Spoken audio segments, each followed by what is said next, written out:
These are the highlights of the topic Real-Life Research in Asthma Implications for Clinical Management by Dr. David Price at the APAC Summit.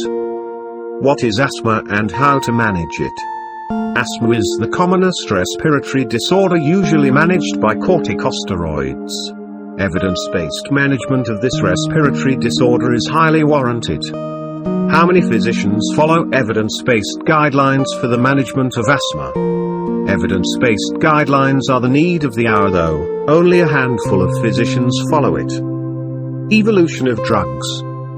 The evolution of drugs for the management of asthma progresses as adrenergic agents, anticholinergics, theophylline, beta-adrenergics, steroids, leukotriene receptor antagonists, sodium chromoglycate, anti-immunoglobulin E, omalizumab, anti-interleukin-5, mepolizumab, and anti-interleukin-4/13, dupilumab, anti-immunoglobulin E, omalizumab, anti-interleukin-5, mepolizumab and anti-interleukin-4/13, dupilumab are also known as biologics.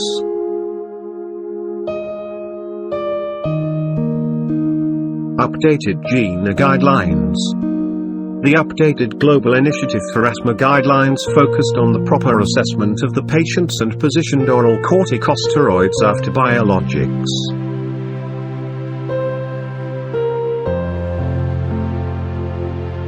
Why are the guidelines failing? The guidelines are failing due to lack of real-life evidence in terms of effectiveness and safety.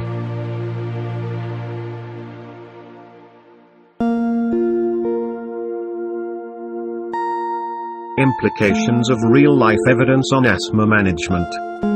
Real-life surveys have demonstrated disappointing outcomes due to exacerbation and poor documentation of risk factors.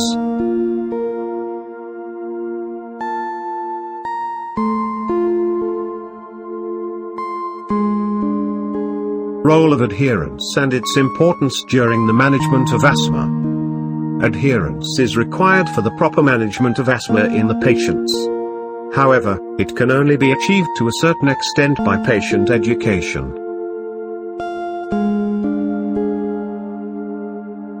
Effect of rhinitis comorbidity on the effect of medication. Moderate to severe rhinitis has shown to be 4 times more poorly controlled in patients with asthma. Better results are demonstrated with montelukast in comparison to budesonide in the patients with rhinitis.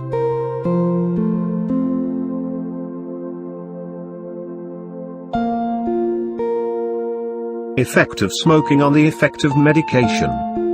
Randomized controlled trials have shown that inhaled steroids and leukotriene antagonists do not work well in asthma patients who smoke.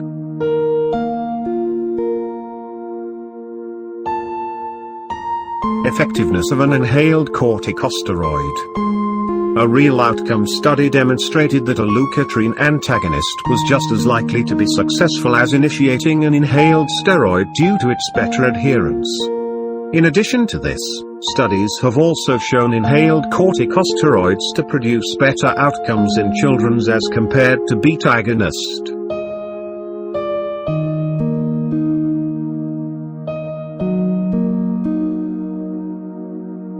Association between inhaler errors and uncontrolled asthma.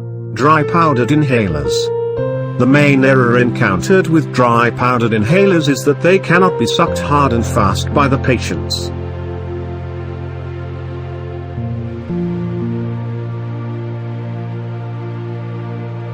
Association between inhaler errors and uncontrolled asthma. Metered dose inhalers.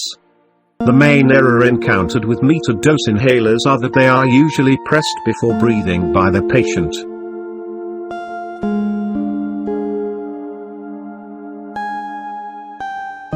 Metered-dose inhaler or dry-powdered inhalers, which is more efficacious?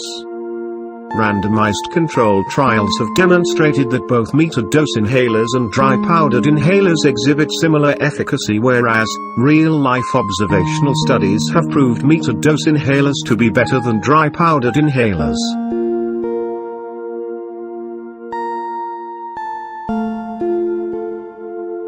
Effect of fine versus extra-fine particles on adults and pediatric patients. Studies from the United Kingdom and the United States have demonstrated that smaller particles provide enhanced benefits and better outcomes at lower doses.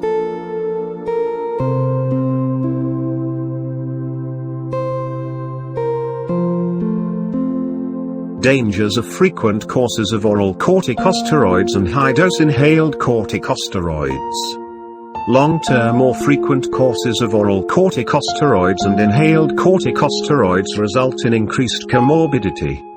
In addition to this, side effects are evident at a dose as low as 1 gram of corticosteroids.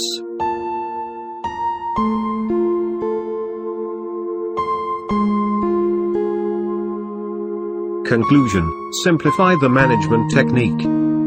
Stop letting the evidence lead you and start leading the evidence. Make the treatment fit the patient's need. Modify the guidelines. High-dose combination therapy should be used after biologics. Use long-term steroids at the end.